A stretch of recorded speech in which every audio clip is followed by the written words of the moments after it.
Hi mga kabagang! It's me, Janris Channel. Nagbabalik ang inyong kabagang. Ang vlog pala natin na to is about sa pagkuha ng permanent visa ng mga foreigner, mga ibang lahi, APAM, gano'n. Sana Sa mga kababayan natin na merong mga asawang APAM, foreigner, iba-ibang lahi, gano'n. Ituturo ko sa inyo step by step kung paano kumuha ng permanent visa. Pero itong video na to is based on our experience lang ng asawa ko. Sa mga disclaimer, bahala na kayo. Pero ito is base lamang sa amin ng asawa ko kung paano namin yun nakuha. Pagkuha nun, kailangan pupunta kayo sa Manila, kukuha ulit kayo ng this one, NBI clearance. Yan, ginaganon ko para hindi nyo masyadong maano. NBI clearance ng asawa mo. Nakukuha yon sa Manila. Kasi dito sa province, hindi sila nagbibigay nun. Kailangan nyo lumuwas na Manila sa main nila, office nila. And kailangan nyo kumuha ulit ng ganito. Requirements to for the permanent visa again. Kakailanganin nyo ulit yung passport, yung ACR card na kulay blue, at saka yung passport niya. Yun, kailangan yun. Kasi doon nyo kukunin yung mga detalye na sasagutan nyo sa form. First natin, ipapakita ko sa inyo yung mga binayaran namin na affidavit. Yung mga affidavit, marami yan. Yan, mga yan. Mga yan. Yun, yung mga affidavit na yan. Babayaran niyo yan sa kanila. Ang magpaprocess naman na ng mga ganito is yung mga staff dun sa Bureau of Immigration. Babayaran nyo na lang sila yata ng 2,000 plus, parang ganun, 2,000 or 2,000 plus yung mga binayad namin. Tapos mga kabagang, pipilapan nyo na yung form.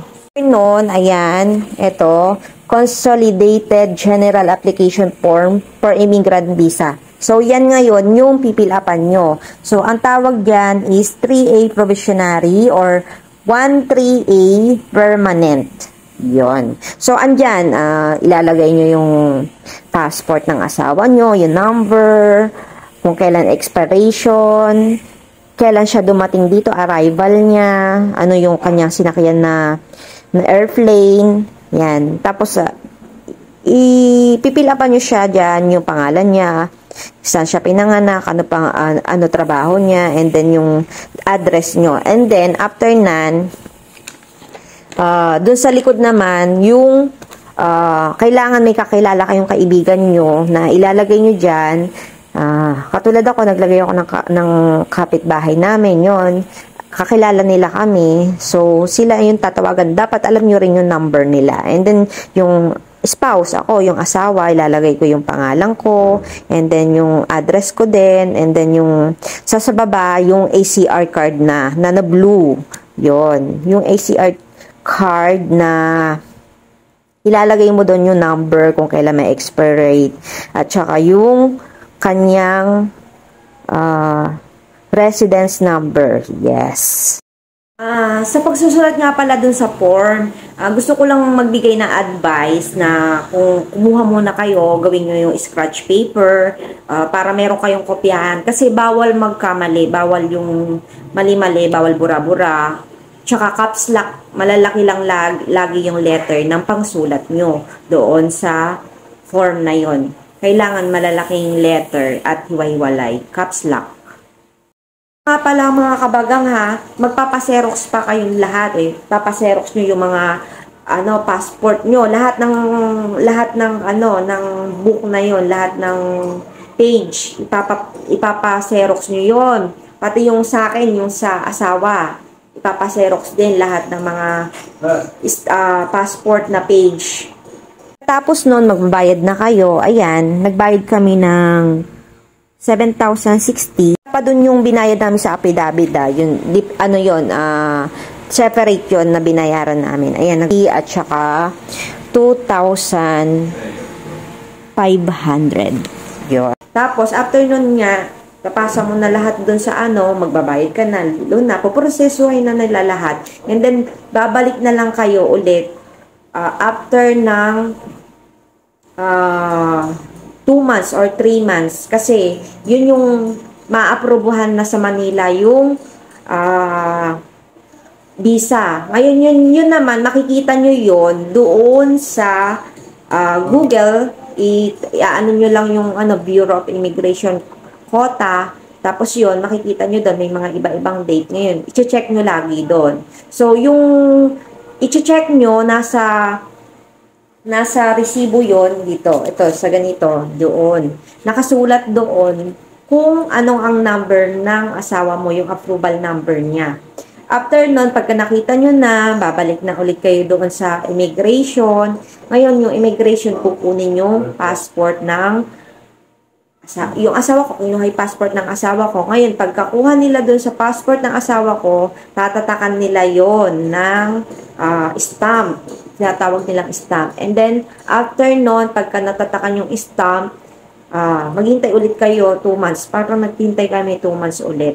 Ngayon, bumalik na, after 2 months, nakuha na namin yung passport ng asawa ko at saka yung ACR card niya ulit na permanent resident.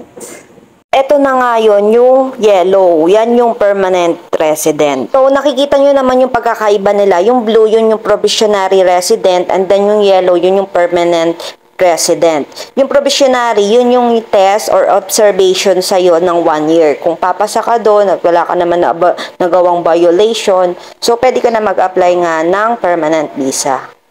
Tapos, isusurrender nyo na sa kanila yung blue.